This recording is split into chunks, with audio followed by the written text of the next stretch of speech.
Class 9 विषय हिंदी साहित्य क्षितिज भाग फर्स्ट पाठ छठवां गद्य भाग से और प्रस्तुत शीर्षक मुंशी प्रेमचंद जी के फटे जूते और इसके जो लेखक हैं वो हरिशंकर परसाई। यह इस चैप्टर का सेकंड भाग है। जैसा कि आपको विदित है, इस चैप्टर के अंतर्गत ऐसे लोगों की तरफ व्यंग किया गया है जो लोग वास्तविकता के जीवन पर, वास्तविकता के धरातल पर जीने की कोशिश नहीं करते, जो अकर्मण्यशील होते हैं, जिनको कर्म करने की इच्छा नहीं होती है, जो परिश्रमशील नहीं होते हैं, जो अपने जीवन को मांग मांग कर यापन करते हैं, अर्थात अपने आप को शो करने के लिए, अपने आप को दिखाने के लिए वो दूसरों से वस्तु लेकर अपने आप को इस दुनिया में प्रस्तुत करते हैं। ऐसे लोगों की तरफ व्यंग किया है फटे जूतों के माध्यम से और यहाँ तक कह दिया कि आप तो पर्दे पर कुर्बान होते हैं, हम पर्दे की अहमियत ही नहीं समझते। तो कहने का तात्पर्य यहाँ है, हम पर्दे का कोई महत्व नहीं समझते, आप पर्दे पर कुर्बान होते हैं। अर्थात कहा गया है कि हम अपने आप को छुपाते नहीं हैं, अपनी कमजोरियों को छुपाते नहीं हैं, हम वास्तविकता के धरातल पर जीते हैं और आप अपनी कमजोरियों को छिपाते हैं और वास्तविकता के धरातल पर आप जीते नहीं हैं, अवास्तविकता के धरातल पर आप जीते हैं। इस प्रकार यहां व्यंग किया गया है। देखिए, जो अगला भाग है वो मैं प्रस्तुत कर रहा हूं आपके सामने। तुम फटा जूता बड़े ठाठ से पहने हो, मैं ऐसे नहीं पहन सकता। और यहां हरिशंकर परसाई आज के युग की बात कर रहे हैं, आज के युग में जीने वाले लोगों की बात कर रहे हैं कि तुम फटा जूता बड़े ठाठ से पहन सकते हो, लेकिन हम फटा जूता नहीं पहन सकते।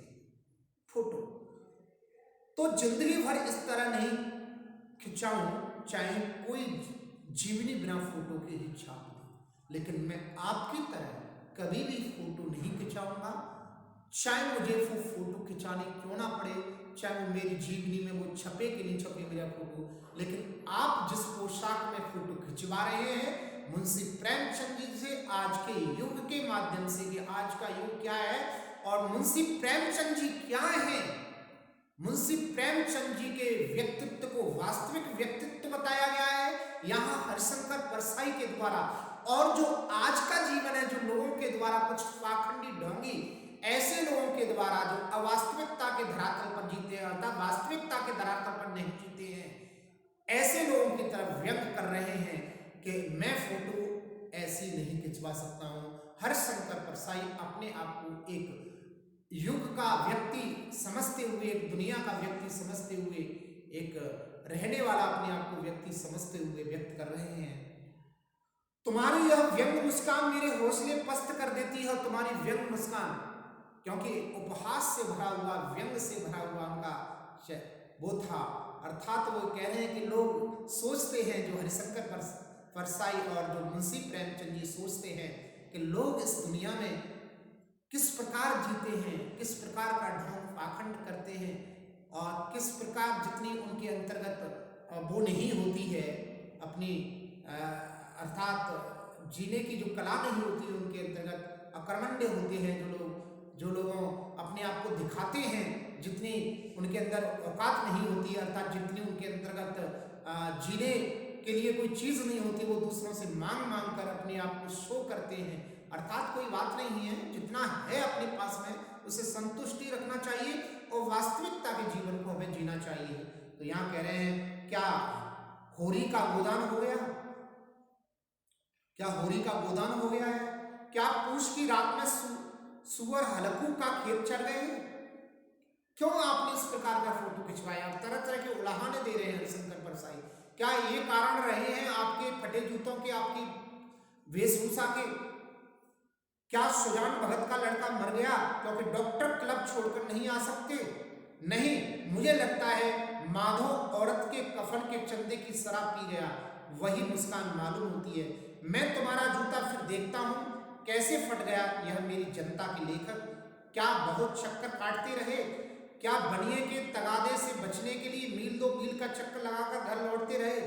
क्या किसी पर आपके पैसे हैं या आपके पास किसी के पैसे हैं, उधार पैसे हैं, जिनके कारण आप वहां तक पहुंच कर उस तक किसी परचूने की दुकान से आपने कोई सामान खरीदा है और सामान के आप पैसे नहीं दे पाए तो बार बार उसकी दुकान के पास से ही 10-20 चक्कर काट काट के वापस घर आए, इसके कारण आपके जूते फट गए हैं। इस प्रकार यहाँ हरिशंकर परसाई जी कह रहे हैं। और क्या कह रहे हैं? चक्कर लगाने से जूता फटता नहीं है, घिस जाता है, कुंदन दास का। और चक्कर लगाने से कभी जूता फटता नहीं है, घिस जाता है, लेकिन आपका जूता फटा हुआ है। कुंदन दास का भी एक बार जूता फटा था। कुंदन दास भगवान श्री कृष्ण के भक्त हैं। जूता भी फतेहपुर सीकरी आने जाने में घिस गया था, उसे बड़ा पछतावा था। उसने कहा, आवत जात पनैया घिस गए, बिसर गए हरिनाम। और आते जाते पनैया, अर्थात पनैया कहते हैं जूतों को घिस गए, लेकिन हरि का नाम मुझे याद नहीं आया। अर्थात आने और जाने से जूते घिसते हैं, फटते नहीं हैं। तो आपका क्या कारण रहा है जूतों का फटने का, मुझे नहीं पता लग रहा है। यहाँ हरिशंकर परसाई सोच रहे हैं। और ऐसे बुलाकर देने वालों के लिए कहा था, जिनके देख दुख उपजत है तिनको करो पैर सलाम।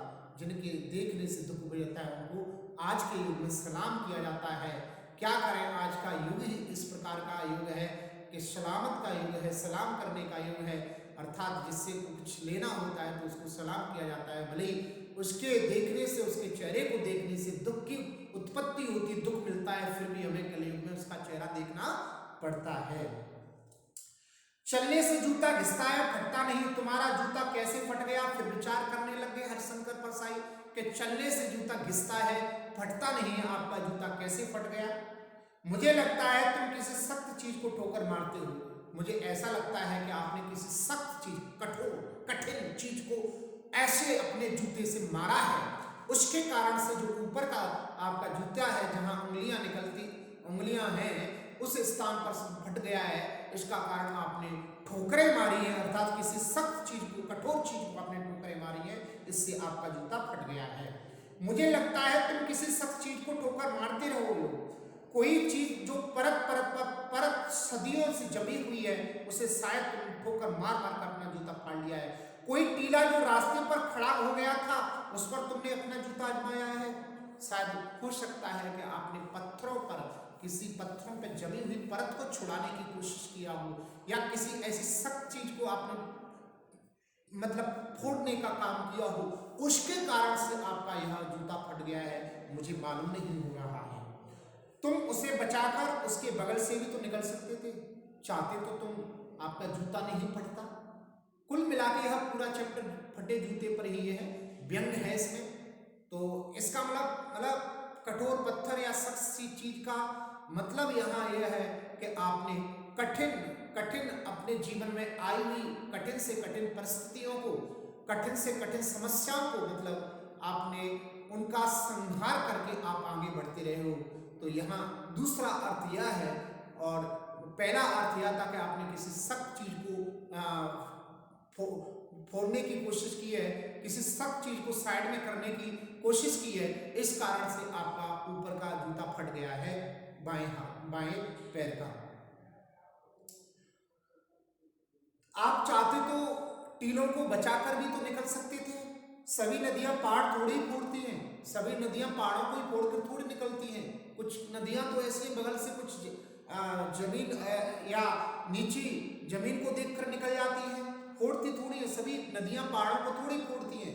कोई रास्ता बदलकर घूमकर भी तो चली जाती है, और कोई रास्ता बदलकर घूमकर भी तो चली जाती है। तुम समझौता कर नहीं सके, शायद मुझे लग रहा है तुमने समझौता नहीं किया है, शायद तुम समझौता नहीं कर पाए, क्योंकि सारी नदियां जब निकलती हैं तो सभी नदियां पहाड़ों को तोड़कर नहीं निकलती हैं। वो अपना रास्ता पत्थरों से बचाकर भी कभी कभी नदियां निकाल लेती हैं। उसी प्रकार आप भी कर सकते थे कि सभी टापुओं को, टीलों को तोड़े बिना ही उसके बगल से भी तो निकल सकते थे, लेकिन नहीं निकले। तुम समझौता कर नहीं सके। क्या तुम्हारी भी वही कमजोरी थी जो होरी को ले डूबी? वही नेम धर्म वाली कमजोरी, नेम धर्म उसकी भी जंजीर थी। मगर तुम जिस तरह मुस्कुरा रहे हो, उससे लगता है कि शायद नेम धर्म तुम्हारा बंधन नहीं था, तुम्हारी मुक्ति थी। और तुम्हारा नेम धर्म, तुम्हारी मुस्कान से मुझे ऐसा लग रहा है कि तुम नेम धर्म में नहीं रहे हो, तुम मुक्ति के रास्ते को तुमने अपनाया है, अर्थात मुक्ति मोक्ष के द्वार को तुमने अपनाया है। आपके चेहरे की हंसी मुझे नहीं लग रही है कि तुमने नेम धर्म को अपनाया होगा। तुम्हारी यह पांव की अंगुली मुझे संकेत करती सी लगती है, जिसे तुम घृणित समझते हो उसकी तरफ हाथ की नहीं पांव की अंगुली से इशारा करते हो। और मुझे लग रहा है कि जो आपके पैर की अंगुलियां निकल रही हैं वो किसी घृणित वस्तु की तरफ संकेत कर रही हैं। कुछ लोगों की अंगुलियां तो, हाथों की अंगुलियां घृणित वस्तु के लिए संकेत करती है, लेकिन मुझे आपके पैरों की अंगुलियों को देखकर ऐसा लग रहा है कि शायद आप अपने पैरों की अंगुलियों से किसी घृणित वस्तु के लिए संकेत कर रहे हो। यहाँ ऐसा लग रहा है आपके मुंशी प्रेमचंद जी के फटे जूतों को देखकर यहाँ हरिशंकर परसाई प्रस्तुत शीर्षक के माध्यम से, प्रस्तुत पंक्तियों के माध्यम से यहाँ यह व्यक्त कर रहे हैं कि आपके पैरों की अंगुलियां ऐसा लग रही है किसी घृणित वस्तु को और संकेत कर रही हो। मैं समझता हूं तुम्हारी उंगली का इशारा भी समझता हूं और यह व्यंग मुस्कान भी समझता हूं। तुम मुझ पर या हम सभी पर हंस रहे हो, उन पर जो अंगुली छिपाए और तलुआ के साथ चल रहे हैं, उन पर जो टीले को बरकरार बाजू से निकल रहे हैं। तुम कह रहे हो मैंने तो ठोकर मार मार कर जूता फाड़ लिया है, अंगुली बाहर निकल आई है पर पांव बच रहा है और मैं चलता रहा, मगर तुम अंगुली को ढांकने की चिंता में तलवे का नाश कर रहे हो। तुम चलेगो कैसे? मैं समझता हूँ, मैं तुम्हारे फटे जूते की बात समझता हूँ, अंगुली का इशारा समझता हूँ, तुम्हारी व्यंग मुस्कान समझता हूँ। और यहाँ इस प्रकार हरिशंकर परसाई कह रहे हैं कि मैं आपकी इस व्यंग और मुस्कान को समझता हूँ, आपके इस फटे जूते को भी समझता हूँ, आपकी फटे जूतों में से जो पैर की अंगुलियां बाहर निकल रही हैं उसको भी समझता हूँ। लोग पैरों की अंगुलियों की चिंता करते हैं, तलवे की चिंता नहीं करते हैं। आप अपने तलवे की चिंता करते हैं, अर्थात तलवे के बचने से अपने पूरे शरीर को बचाया जा सकता है, लेकिन अंगुली के थोड़े से कमजोर होने से, अंगुली में लगने से आप चल सकते हो, लेकिन तलवे के अगर थोड़े से भी घिसने से या तलवे के थोड़े से भी कष्ट होने से, तलवे में कोई प्रॉब्लम होने से, तलवे के छिलने से आप आगे नहीं चल सकते हो। अर्थात इन सारी बातों से मुझे महसूस होता है कि तुम जो जी रहे हो, तुम्हारा जीने का तरीका जो है वो साधारण सिंपल लिविंग हाई थिंकिंग वाला, वास्तविकता के धरातल पर आप जीने वालों में से है। आपकी जो व्यंग मुस्कान है, जो व्यंग से भरी हुई मुस्कान और उपहास है, आप ऐसे लोगों की तरफ हंस रहे हो जो इस संसार में लोग आते हैं और वो दिखावा में जीते हैं, जो अपने आप के वास्तविक जो रूप होता है, वास्तविक जो कमजोरियां होती हैं, उन सभी कमजोरियों को छिपाकर जीते हैं, अर्थात अपने आप को अंदर ही अंदर कुढ़ते रहते हैं। बार ऐसा प्रतीत कराते हैं कि हमारे पास में सब कुछ, या ऐसा महसूस कराते हैं कि मतलब हमारे पास में ये है, लेकिन वो वास्तविक उनका जीवन जो होता है उसको वो नहीं दिखाते हैं, वास्तविक कमजोरियों को वो उजागर नहीं करते हैं। लेकिन हमें अपने जीवन की सारी वास्तविक कमजोरियों को उजागर करना चाहिए, हमें वास्तविकता के धरातल पर जीना चाहिए, हमें ढंग दिखावा पाखंड में नहीं जीना चाहिए किसी भी प्रकार। हम जैसे हैं वैसे ही अपने आप को प्रकृति के रूप में प्रस्तुत करना चाहिए, हमारे अंतर्गत नेचुरलिटी होनी चाहिए। जैसे ही नेचुरलिटी आएगी वैसे ही हमारे अंदर प्योरिटी आ जाएगी, और जैसे ही हमारे अंतर्गत प्योरिटी आएगी वैसे ही हमारे अंदर रियलिटी आ जाएगी, और जैसे ही हमारे अंदर रियलिटी आ जाएगी तो वैसे ही हमारे अंदर रॉयल्टी आ जाएगी। तो हमारे अंतर्गत चार चीजें होनी चाहिए, एक व्यक्तित्व को खड़ा करने के लिए, एक सज्जन व्यक्तित्व को, एक अद्वितीय व्यक्तित्व को खड़ा करने के लिए व्यक्ति के अंतर्गत चार चीजों का होना बहुत जरूरी है। सबसे पहले नेचुरलिटी, नेचुरलिटी के बाद में प्योरिटी, प्योरिटी के बाद में रियलिटी, रियलिटी के बाद में रॉयल्टी। ये चार चीजें किसी व्यक्ति के अंतर्गत आ जाए तो वो व्यक्ति महान व्यक्तित्व का धनी हो जाएगा। उसके सामने जितने भी व्यक्ति हैं वो सब एक तरफ हो जाएंगे, वह व्यक्ति अपने आप में एक निखार और एक सितारा, एक मोती का रूप धारण कर लेगा। यहाँ यह मुंशी प्रेमचंद जी के फटे जूते के माध्यम से हरिशंकर परसाई जो इस चैप्टर के लेखक है, वो प्रस्तुत पंक्तियों के माध्यम से उस वास्तविक धरातल पर जीने के लिए लोगों को प्रेरित कर रहे हैं। वास्तविक हमें जीवन में जीना चाहिए, हमें अपनी कमजोरियों को नहीं छुपाना चाहिए किसी भी प्रकार से, हमें अपनी कमजोरियों को बाहर निकाल के रख देना चाहिए और वास्तविकता के धरातल पर जीना चाहिए। इस प्रकार यह आपका चैप्टर 2 भागों में कंप्लीट हो जाता है। इस चैप्टर की व्याख्या कंप्लीट हो जाती है, भावार्थ कंप्लीट हो जाता है। इस चैप्टर के अंतर्गत है क्या वो चीज कंप्लीट हो जाती है, इस चैप्टर से क्या शिक्षा शिक्षा मिलती है, यह चीज भी कंप्लीट हो जाती है। इस प्रकार यह आपका 6वां चैप्टर क्षितिज से गद्य भाग से 9th क्लास का कंप्लीट हो जाता है। और इसके बाद में जो इस चैप्टर से संबंधित प्रश्न उत्तर बचे हुए हैं उनको मैं आपको अगले भाग में प्रस्तुत करूंगा। तब तक के लिए आप इसका मनन करें, चिंतन करें, इसके भावार्थ और व्याख्या को पढ़ें। Thank you, all the best, may God bless you.